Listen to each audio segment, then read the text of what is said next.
Seaman to Starling, and Meg Starling will get her first kill of the evening.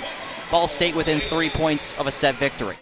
I've always been involved in sports. I've played soccer since I was 3 or 4 years old, and I started playing basketball my 8th grade year. As much as I love basketball, I didn't do too hot in a game.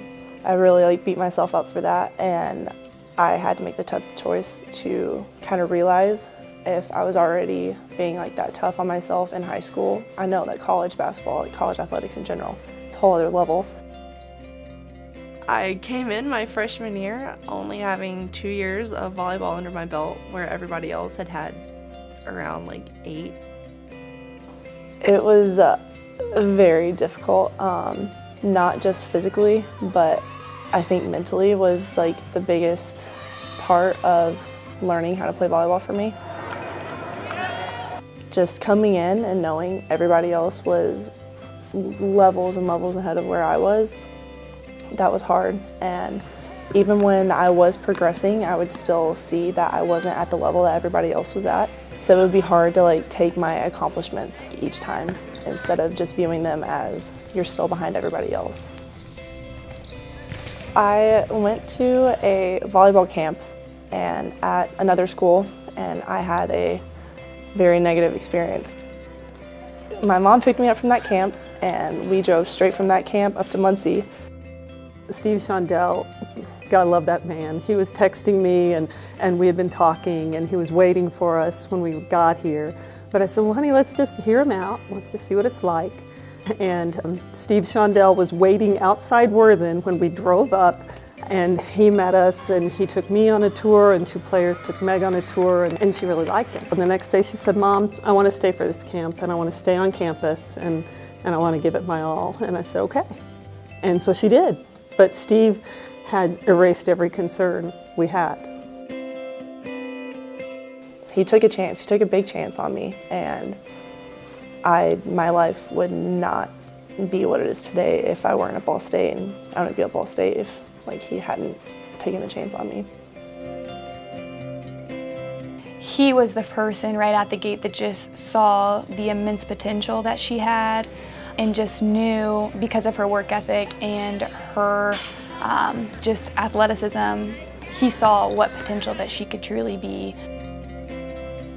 When we first saw her, you could tell she did not have a very strong skill set as far as just knowing some of the basic fundamentals, and it can be really kind of frustrating. I think you saw that from at the beginning with Meg's, because she was just an open book and was really just trying to learn every single thing she could possibly learn.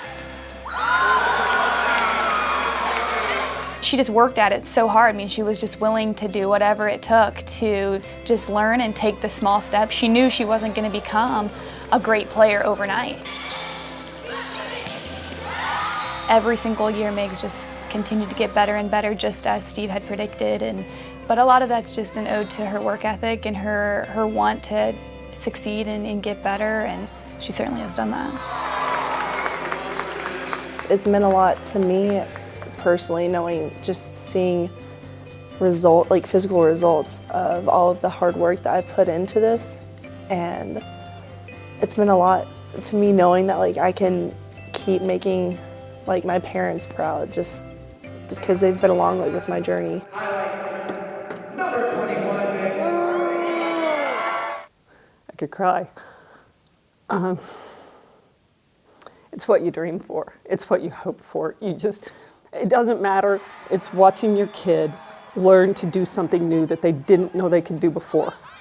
That's where confidence comes from. I firmly believe that, and that's where we always wanted our kids to be involved in things they had never done before, to learn new skills, because that's where you grow. 5 service aces so far, and now a block up front by Meg Starling.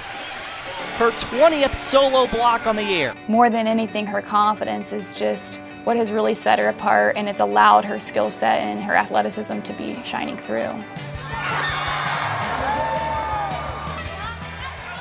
Just having confidence in myself that I am developing into a great player. I'm being very successful right now. And just on to each step that I take, just accepting that and accepting that I'm making progress. This is where I need to be, and to just keep going.